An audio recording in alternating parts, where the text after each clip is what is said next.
Good afternoon. I'm Dr. Mark Andrew Holacek, Thomas Jefferson scholar, philosopher, historian, author of 30 books on Thomas Jefferson, 28 of which are published and two of which await a publication at this point.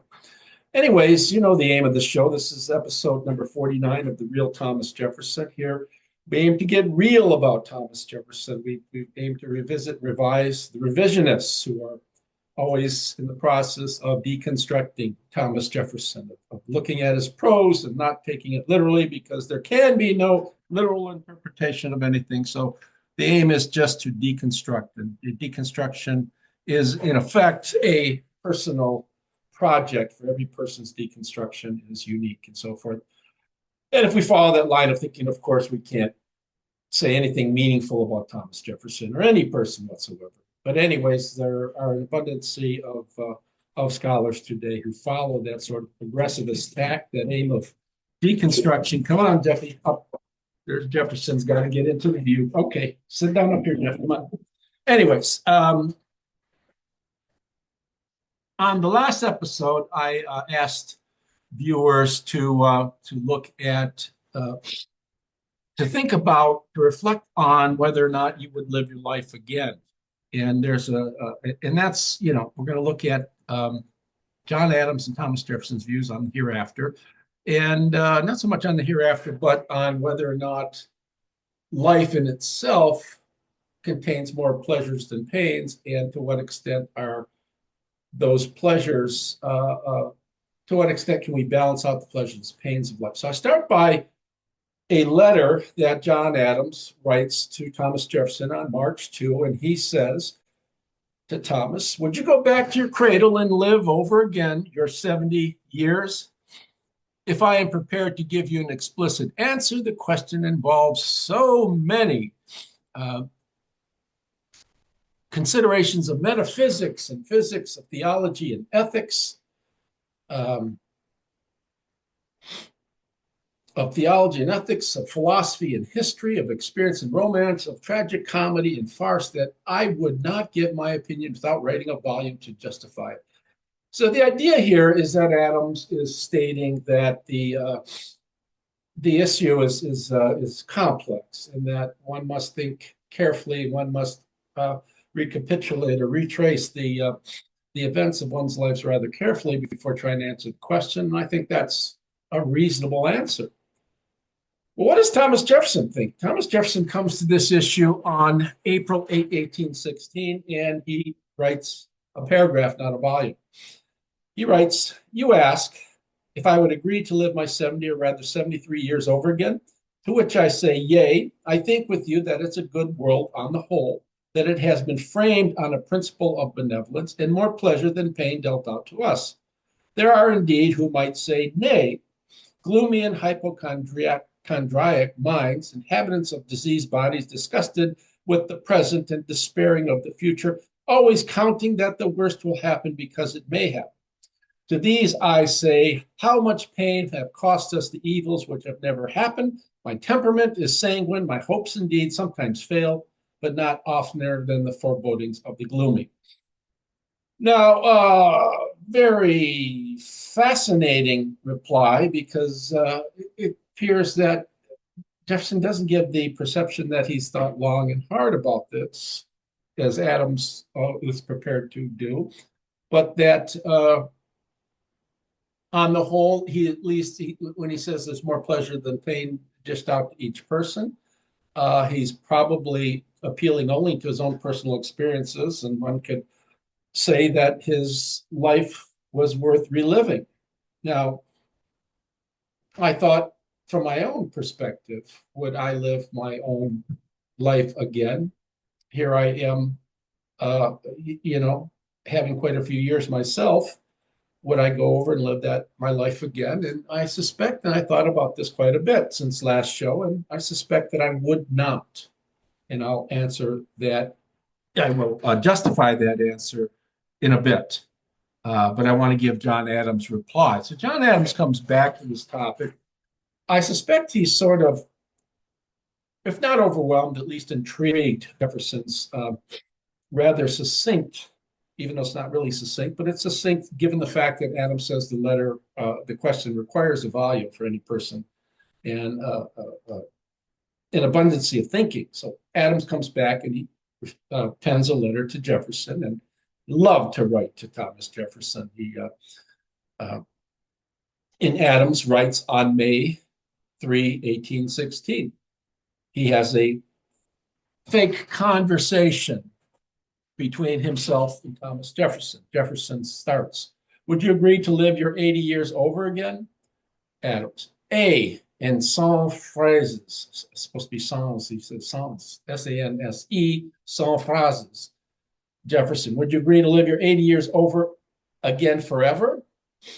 And Adams responds, "I once heard our acquaintance Chew of Philadelphia say he should like to go back to 25 to all eternity, but I own my soul and would start and shrink back on itself at the prospect of an endless successions of boules de savon, which are bubbles of soap, almost as much as at the certainty of annihilation. For what is human life? I can speak only for me. I have had more comfort than distress, more pleasure than pain. 10 to 1, nay, if you please, 100 to 1. So he's agreeing with Jefferson. A pretty large dose, however, of distress and pain, and he spells pain, P-A-I-N-E. But after all, what is a human life? A vapor, a fog, a dew, a cloud, a blossom of flower, a rose, a blade of grass, a glass bubble, a tale told by an idiot, a boule de savon, so bubble again, vanity of vanities, and eternal successions of which would terrify me almost as much as annihilation."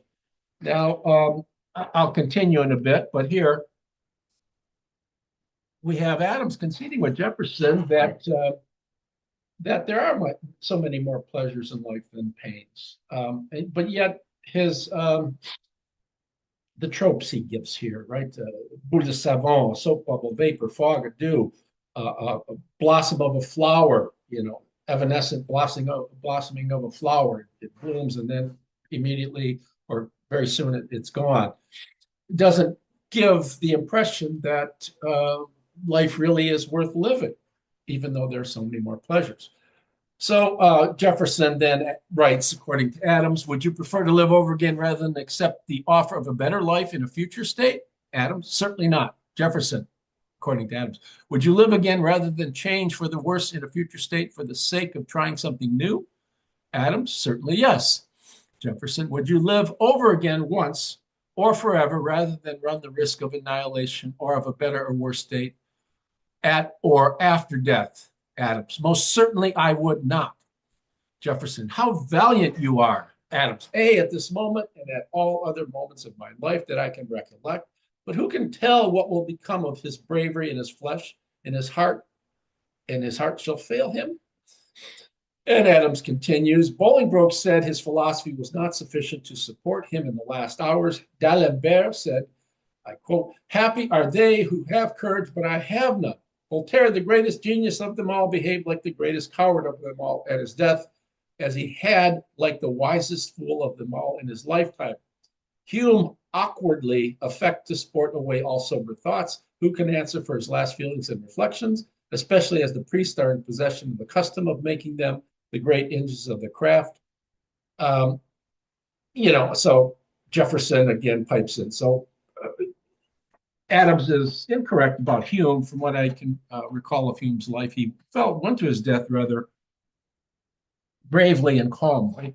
But anyway, so Adams has Jefferson ask him, how can we estimate the real value of human life? And Adams gives a long paragraph to answer. "I know not. I cannot weigh sensations and reflections, pleasures and pains, hopes and fears and money scales. But I can tell you how I heard it estimated by some philosophers.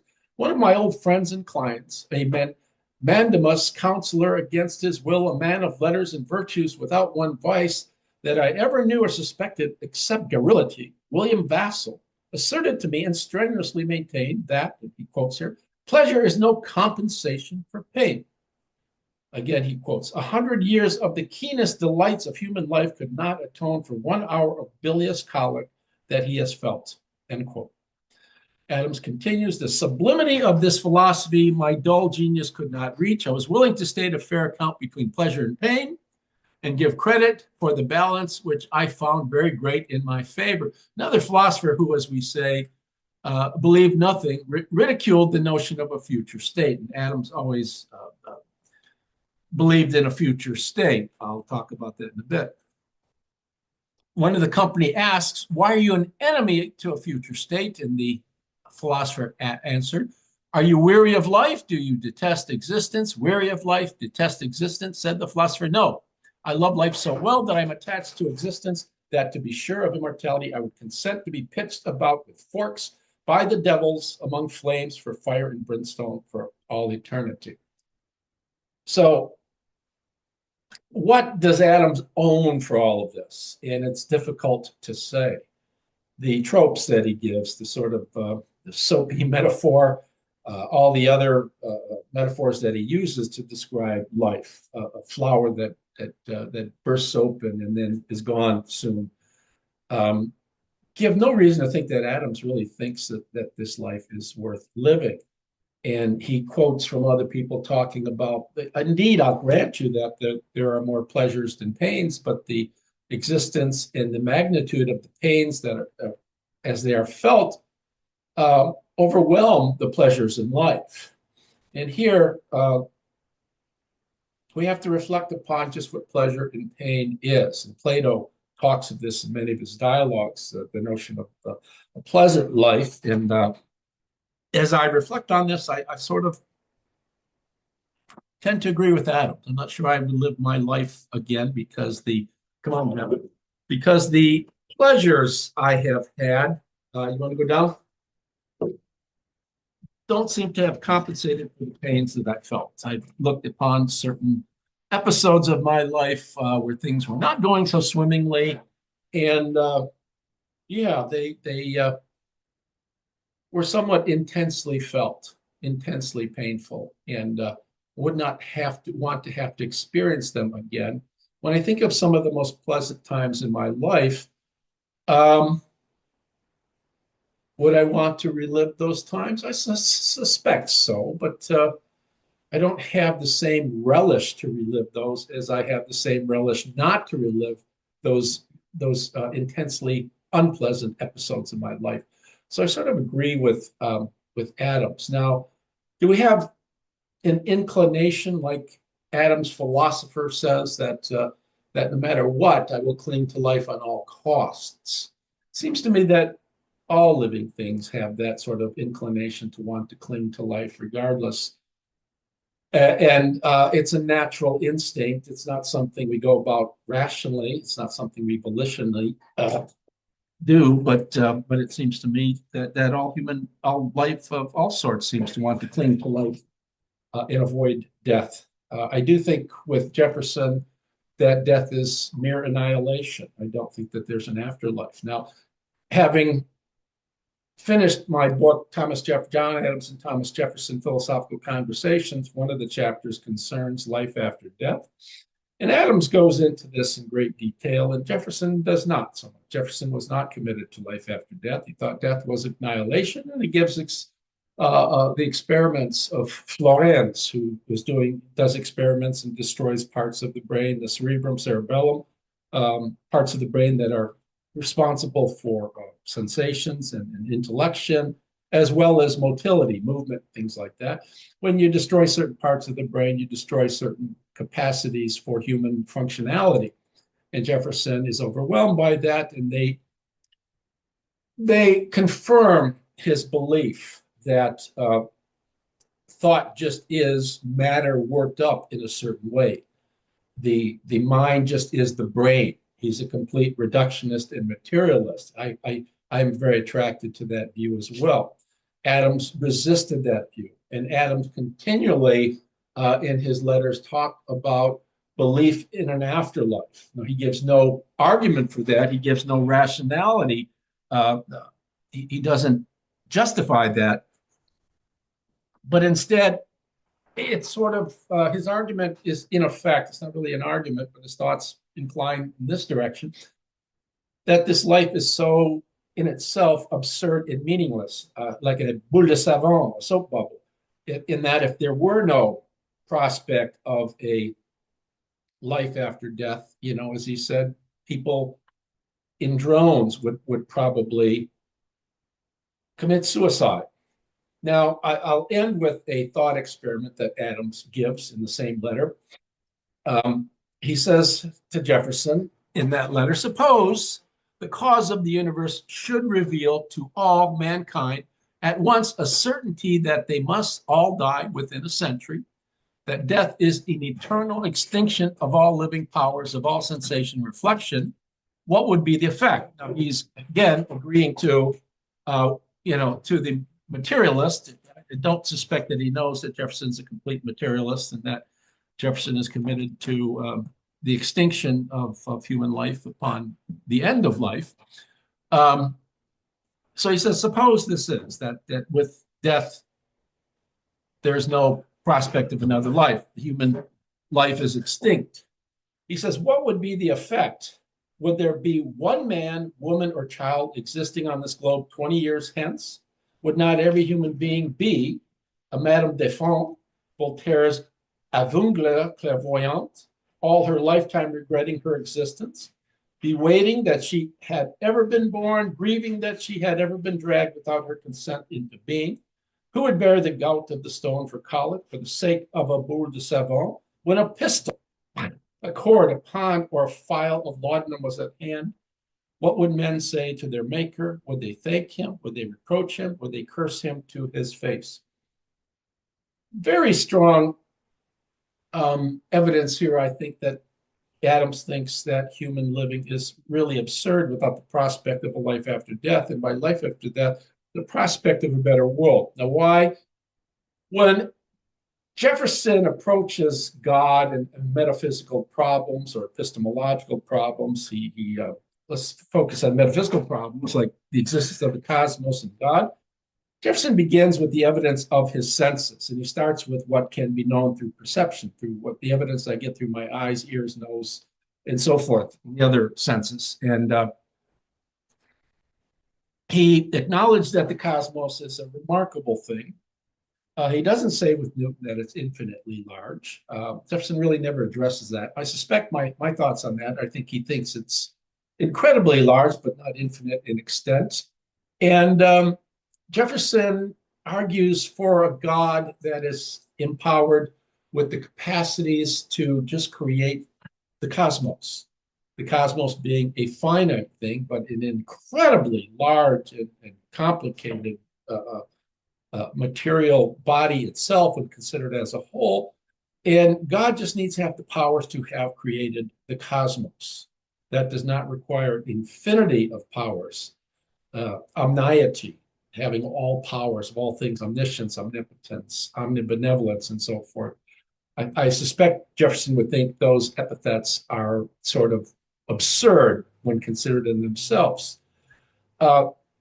Adams' suggestion here through this thought experiment that if we knew, if we could be told at this point that this life was pure nothing, that there's nothing followed it, we would all give up the ghost and commit suicide. I don't think that that follows. I don't think that there's anything after this life, and I don't long for suicide. I find when I reflect upon my own life, and I say this as I'm an old man these days, or getting there, that I live by myself with my dog and 3 cats, and I'm living some of the most pleasant years of my life. I'm writing on Thomas Jefferson. I'm writing on Ukraine. I'm engaged with other people. I work part-time. And yeah, life could be better in some regards, but I'm enjoying it. And the pleasure I experience is not an intense pleasure. It's sort of an unintense pleasure, maybe a dull pleasure, but it's a sort of persistently dull pleasure. And there is in it an abundancy of lack of pain, as it were. I sort of live cautiously. I live a stoic lifestyle in such a way that I avoid avenues that would lead to possibilities of intense pain, and I avoid people that with whom a friendship might lead to intense pain or something like that, or females with whom a relationship might lead to intense painfulness as well. And sort of the dull existence that I lead right now is a pleasant existence. And I think I would answer that I'm living the best years of my life right now as I'm older, as my knees are battered, my hips are hurting. Uh, Anyways, well, what would Adams say? Adams was always committed to an afterlife because he didn't approach cosmos and God from the bottom up as did Jefferson and empiricist. He approached it the way Descartes did. He started with God being all powerful, omniety, God having all the powers whatsoever, meaning all powerful, all goodness, all intelligence, and so forth, and thinking that if God, this all perfect God, created this cosmos the way it is, then the pain that any creatures, the human creatures experience in this lifetime needs to be compensated. God, for some reason, is putting humans through this sort of absurd existence because there is an afterlife where all the absurdity evanesces, disappears, is gone. And whatever, Adams never comes clean on just what that is. But he also says in several other places that he couldn't live this life without belief in an afterlife. Thomas Jefferson did not believe in an afterlife, and he found this life to be pleasant. I sort of agree with Thomas that um, there are many pleasant years in life. Um, but I also agree with Adams that given the choice to relive all of my years, from the younger years where I made a lot of mistakes and went down a lot of paths that were not so pleasant, would I want to have to go through that again? No, I wouldn't, because the unpleasantness was very unpleasant at the time. So, anyways, I hope you enjoyed the show. Next week, what we're going to do is we're going to revisit the year 1816. It was a very singular year. I've talked of that in other episodes. And there is a rumor in 1816 that Thomas Jefferson has died. And this gets around to Jefferson. I'll explain why 1816 is a singular year for whatever reasons. How did the rumor start? And what does Jefferson have to say about, the rumor that he's dead? I tackle and answer those questions next week with hopefully with our colleague Professor Bellato. So as things stand, I say to you, TTFN. We'll do this again next week. And please, if you enjoyed this, share and like, and then comments on that. Tell me what you think. I'd like to think, would you live your life again, especially older viewers? If you could live your life again, would you do it? If you had to live it exactly the way you lived it this time? Anyways, TTFN, we'll do this again.